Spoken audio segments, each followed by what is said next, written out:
Salut ma communauté, bienvenue dans cette nouvelle vidéo sur cette chaîne Entrepreneur en Afrique. Je partage régulièrement des contenus d'entrepreneuriat et de business. Si cette thématique t'intéresse, n'oublie pas de liker, de t'abonner pour me suivre au quotidien parce que tout ce que nous faisons ici est très intéressant. C'est dédié au business et à l'entrepreneuriat parce que nous sommes dans la promotion de l'entrepreneuriat en Afrique. Sans plus tarder, aujourd'hui nous allons voir une thématique très intéressante qui est celui de savoir. Nous allons voir les 3 idées de mindset qui existent par rapport à l'argent. Ce que l'analyse par rapport à Philippe Simon, ce que la quantité d'argent que nous avons dans notre vie ne dépend pas de notre boulot ou ne dépend pas de tout ce que l'on sera demain.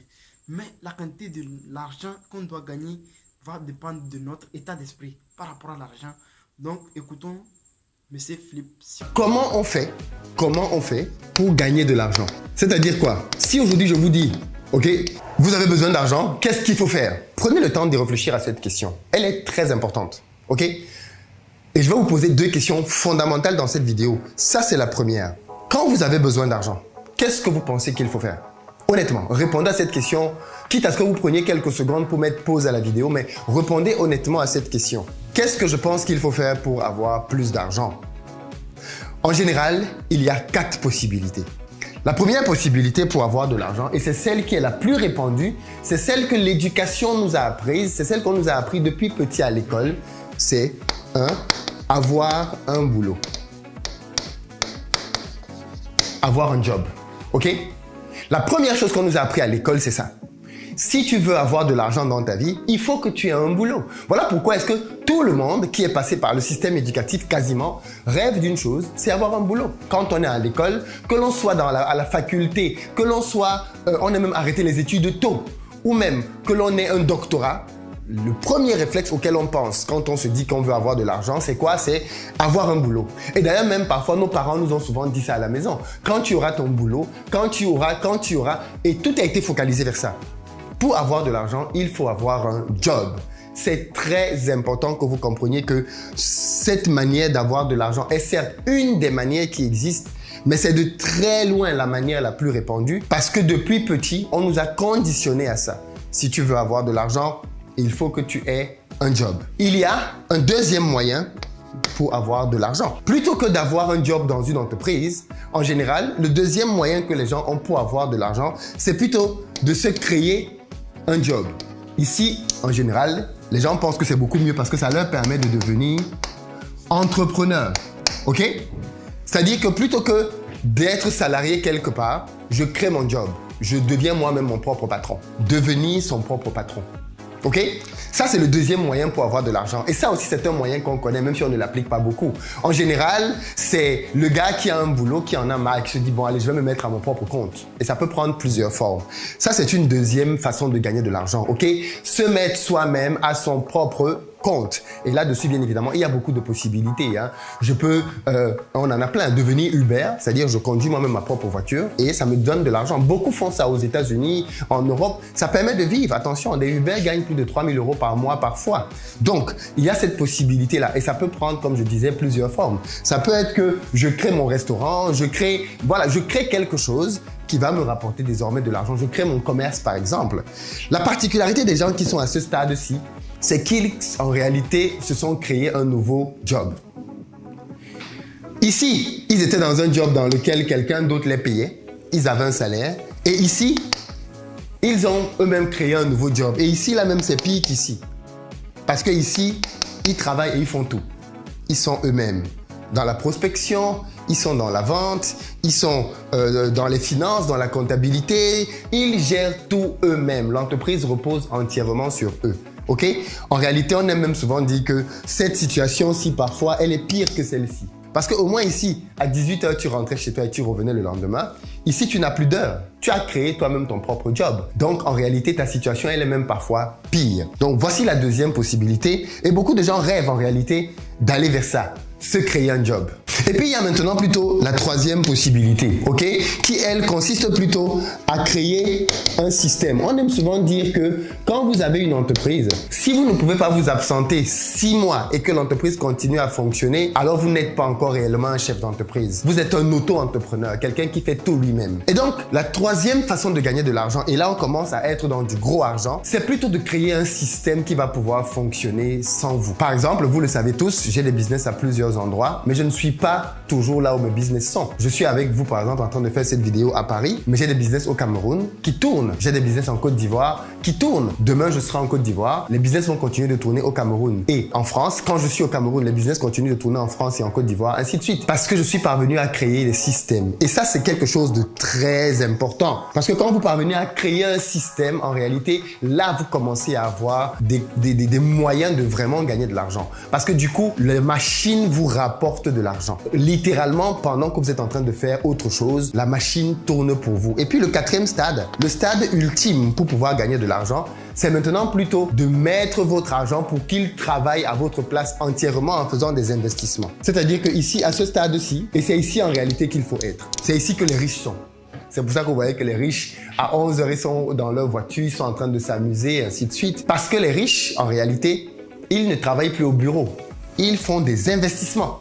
Ils mettent leur argent, ils prennent des actions dans des sociétés et puis leur argent se multiplie avec la croissance de cette société. C'est d'autres personnes qui travaillent à développer leur société. Voilà pourquoi le club business que j'ai créé est un club très puissant d'enrichissement. Parce que dans le club business, je vous donne la possibilité d'investir votre argent dans des business dans lesquels vous-même, vous ne travaillez pas.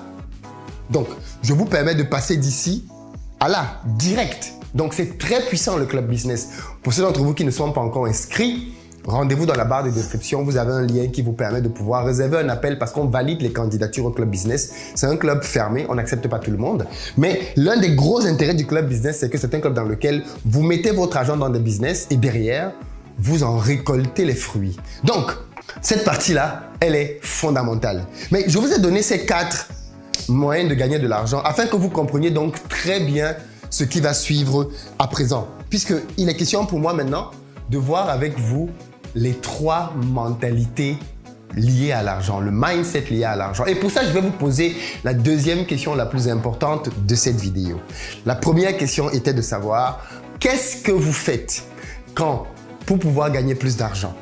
Quelles sont les solutions auxquelles vous pensez? La liberté financière est un objectif plus atteignable que tu ne le penses. Mais tu continues à réfléchir sur les moyens possibles pour assurer ton avenir et celui de tes enfants. Sur comment profiter de la vie, ne plus être stressé au quotidien, sur tes fins de mois trop serrées ou être réduit à payer des factures qui ne s'arrêtent pas. Ce qu'il te faut, ce n'est nécessairement pas de longues années d'études. Alors, apprends à investir en bourse et obtiens ta liberté financière. Easy Finance Academy t'accompagne avec l'éducation et le mentorat d'un expert qui a fait ses preuves pendant 14 années dans le secteur financier. Dès maintenant, télécharge gratuitement les 10 secrets du marché boursier pour les nouveaux investisseurs sur www.easyfinanceacademy.com. La deuxième question que je veux vous poser maintenant est à quoi sert l'argent? Ouais, à quoi sert l'argent? Répondez-y instinctivement. L'argent sert à... Dites-le maintenant, là, maintenant. À quoi sert l'argent?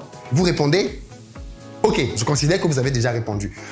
Vous allez voir donc maintenant que la réponse que vous venez de donner, c'est elle en réalité qui traduit les finances que vous avez actuellement. On a tendance à penser que nos revenus financiers dépendent du boulot ou de l'entreprise ou de l'activité qu'on mène. Ce que je veux vous expliquer maintenant est révolutionnaire parce que vous allez comprendre qu'en fait, non, c'est l'inverse. C'est ce que vous croyez au sujet de l'argent qui vous a poussé à faire ce que vous êtes en train de faire maintenant et donc à en avoir les résultats. Prenons ça de manière très concrète. Et pour ça, on va faire simplement un petit tableau dans lequel on va catégoriser pauvre. C'est-à-dire ici, là, c'est celui qui a la mentalité du pauvre par rapport à l'argent. Ok, d'accord? Ensuite, on a ici classe moyenne. Ok? Et ici, on a la troisième catégorie, riche. Ok? Donc là, on a nos 3 catégories. Et ici, la question que je pose donc pour chacune de ces 3 catégories-là, c'est quel est le rôle premier de l'argent? quel est le rôle premier de l'argent? Ok? C'est drôle parce que j'ai posé la même question ici au bureau et j'ai eu 2 réponses qui m'ont aidé effectivement à bien structurer ce tableau. La première réponse que le pauvre va donner. Pour le pauvre, à quoi sert l'argent? Écoutez bien par rapport à ce que vous avez répondu tout à l'heure. Pour le pauvre, l'argent sert à acheter ce qu'on veut. Clairement, acheter.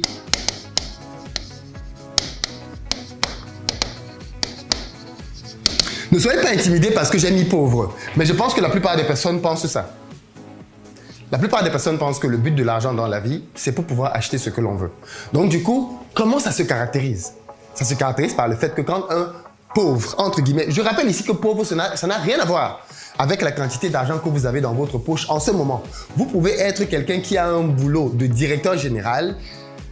Si vous pensez que l'argent sert à acheter ce qu'on veut, vous êtes pauvre en fait. Et ce n'est qu'une question de temps pour que vous vous en rendiez compte matériellement. Donc, vous pouvez avoir de l'argent maintenant, au moment où on parle, mais si pour vous, l'argent a pour but d'acheter ce qu'on veut, alors vous êtes dans la mentalité de la pauvreté. Du coup, que vont faire les pauvres quand ils ont donc de l'argent? Quand ils sont salariés, quand leur argent tombe à la fin du mois, ils vont régler leurs factures et ensuite, avec le reste d'argent, ils vont se faire plaisir. Ils vont acheter ce qu'ils veulent. Ça peut être un téléphone, ça peut être un ordinateur, ça peut être un voyage, ça peut être un livre, ça peut être tout ce que vous voulez. Mais le pauvre va considérer que l'argent a pour but d'acheter ce qu'on veut. Donc, comme j'ai de l'argent, eh bien, je vais m'en servir dans ce but-là. Attention, un pauvre peut même avoir une épargne. Vous pouvez même avoir une épargne conséquente. Mais si pour vous, dans votre état d'esprit, le rôle de l'argent, c'est d'acheter ce qu'on veut, alors tout l'argent que vous êtes en train de mettre de côté dans votre épargne, vous le mettez de côté afin de pouvoir acheter ce que vous voulez dans quelques semaines, mois ou années. Vous voyez ce que je veux dire? Donc, fondamentalement, c'est ça la mentalité de la pauvreté. Et je le répète encore, vous avez bien compris, ça n'a rien à voir avec la quantité d'argent que tu as, ni avec ton statut social. Tu peux être quelqu'un qui est directeur de banque, qui peut être directeur d'entreprise. Si tu penses que l'argent a pour but d'acheter ce qu'on veut, alors tu es dans la mentalité de la pauvreté. Deuxième mentalité dont je veux parler avec toi aujourd'hui, c'est celle de la classe moyenne. La mentalité de la classe moyenne consiste à quoi? Quel est le rôle premier de l'argent pour la classe moyenne? Et là, j'ai aussi eu une réponse aussi ici au bureau de quelqu'un qui nous a dit que le rôle de l'argent, c'est de pouvoir résoudre tous nos problèmes. Et peut-être que vous pensez ça. Vous pensez que le rôle de l'argent, c'est de pouvoir résoudre tous nos problèmes. Et donc, quand on est dans cet état d'esprit-là, on est dans la classe moyenne. La classe moyenne pense que l'argent, c'est fait pour pouvoir débloquer des situations de vie. Donc, du coup, quelqu'un qui est dans la classe moyenne, généralement, il va penser à lancer peut-être des business. Il va penser à peut-être avoir une bonne épargne au cas où il est malade, au cas où son enfant est malade, au cas où son parent qui est au pays est malade. Il va toujours avoir de la sécurité dans ses finances. Parce qu'il se dit que à tout moment, il peut être sollicité et il faut qu'il puisse réagir. Donc, les gens de la classe moyenne, ce sont des gens qui vont souvent essayer de gagner beaucoup d'argent avec pour but aussi que cet argent, donc, les mette en sécurité. Et donc, pour se mettre en sécurité, une partie de cet argent va être mise, comme je le disais tout à l'heure, dans une épargne et une autre partie va être mise dans des investissements. Justement, ça peut être de l'immobilier. Donc, du coup, vous allez vous rendre compte que les gens qui sont dans la classe moyenne, ils vont beaucoup travailler avec pour but de pouvoir aussi faire des investissements.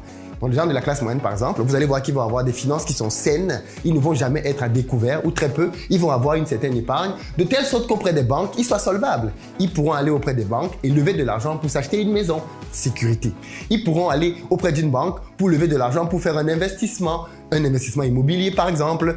Sécurité. Donc, vous allez vous rendre compte que la classe moyenne, et quand on est par exemple en Amérique du Nord, ça se voit beaucoup par exemple la notion de la gestion de leur credit score. Ce sont des gens qui vont être obsédés par la bonne gestion de leur credit score. Ils vont tout faire pour avoir un bon credit score pour que quand ils vont aller voir une banque, eh bien, la banque va leur donner de l'argent dont ils ont besoin. Voilà comment résonne la classe moyenne. Et je le répète encore ici, quelqu'un peut ne pas du tout, peut avoir peu ou pas d'argent. S'il pense que l'argent, le rôle premier de l'argent, c'est pour résoudre les problèmes, alors il est dans la classe moyenne. Par contre, que pensent les riches de l'argent? Que pensent les riches de l'argent? Très intéressant cette partie. Les riches pensent que l'argent a pour but d'être multiplié. C'est tout. Quand un riche a 100 euros, il se demande comment je fais pour que ces 100 euros deviennent 1000 euros. Quand un riche a 1000 euros, il se demande comment je fais pour que ces 1000 euros deviennent 5000 euros. Quand il a 5000 euros, comment je fais pour que ça devienne 50 000 euros? Ainsi de suite, ainsi de suite. Le riche est préoccupé par la multiplication de l'argent. C'est très important de comprendre ça. Voilà pourquoi est-ce que vous allez vous rendre compte que quand les riches gagnent de l'argent, ils le réinvestissent dans d'autres choses. Regardez Elon Musk, il a vendu PayPal et avec l'argent de PayPal, il a investi dans Tesla et ensuite dans d'autres compagnies. Quand les riches gagnent de l'argent, ils ne le prennent pas pour aller acheter des choses ou se faire plaisir parce que pour eux, ce n'est pas à ça que sert l'argent. L'argent sert en priorité à être multiplié. Donc, vous allez vous rendre compte que les riches vont très souvent se poser la question de l'investissement. Où est-ce que j'investis mon argent pour qu'il travaille pour moi? Regardez tous les milliardaires au monde. Tous réinvestissent leur argent. Tous. Ils le réinvestissent. Ils ne prennent pas leur argent pour s'acheter X, Y, Z. C'est pas ça le rôle premier de la chose. Et quand vous voyez qu'un riche commence à acheter toutes ces choses-là, demandez-vous bien quel pourcentage de son argent représente ces choses qu'il achète et qu'est-ce qu'il a fait du reste. Et vous allez vous rendre compte qu'ils achètent des choses qui coûtent des millions, mais ces millions-là ne représentent même pas 1 ou 2% de leur patrimoine parce que le reste des 98% est mis où? Dans des investissements. Donc voilà les 3 mentalités par rapport à l'argent. Pauvre, classe moyenne, riche. La décision, elle est claire. Vous avez donc compris maintenant au terme de cette vidéo que si vous êtes là où vous êtes avec vos finances, ce n'est pas à cause du boulot que vous avez. C'est à cause du mindset que vous avez par rapport à l'argent. Et c'est ce mindset-là qui vous a poussé à croire que l'argent sert à acheter tout ce qu'on veut. C'est ce mindset qui vous a poussé à penser que l'argent sert à résoudre tous vos problèmes ou alors plutôt à le multiplier. Pour ceux d'entre vous qui veulent le multiplier, une formation comme celle de samedi prochain, elle est très importante. Vous saurez comment, grâce à Internet, multiplier de l'argent. Donc, rendez-vous dans la barre de description pour réserver rapidement votre place. Mais ce que je viens de vous dire là, moi quand je l'ai appris, ça a changé ma vie. Et j'espère que cette vidéo va avoir cet effet dans votre vie de boum, waouh. Je n'avais jamais vu ça comme ça, je n'avais jamais compris ça comme ça, mais c'est le but de cette vidéo. C'est qu'elle vous éclaire par rapport à votre perception de l'argent et que vous la changiez. Une fois que vous allez changer votre perception de l'argent et que pour vous, l'argent ne sert plus à acheter ce qu'on veut, qu'il ne sert plus à résoudre tous vos problèmes, mais que maintenant, le but de l'argent, c'est d'être multiplié. Vous allez vous rendre compte que votre vie va changer. Dès que vous allez avoir de l'argent dans votre main, vous n'allez plus vous demander quel est le sac, quelle est la perruque, quelle est la mèche, quelle est la greffe, quelle est la tenue, quelle est la veste, quel est tout ce que je veux. Non, vous allez plutôt vous demander où est-ce que je le mets pour qu'il se multiplie. Où est-ce que je le mets pour qu'il se multiplie? Dans la prochaine vidéo, je vais vous donner 5 lois sur l'argent parce que je pense qu'il faut qu'on parle davantage d'argent et qu'on démystifie les mensonges et les mythes qu'il y a autour de l'argent. Les mensonges coûtent très cher. Dans la prochaine vidéo, on va voir ensemble 5 mensonges autour de l'argent ou 5 vérités, 5 choses à savoir de l'argent et qui vont vous permettre d'être plus à l'aise avec vos finances. Si ce type de vidéo vous plaise, vous les partagez massivement et vous me le dites dans les commentaires afin que j'en fasse d'autres. Merci d'avoir suivi celui-là jusqu'à la fin et à très bientôt.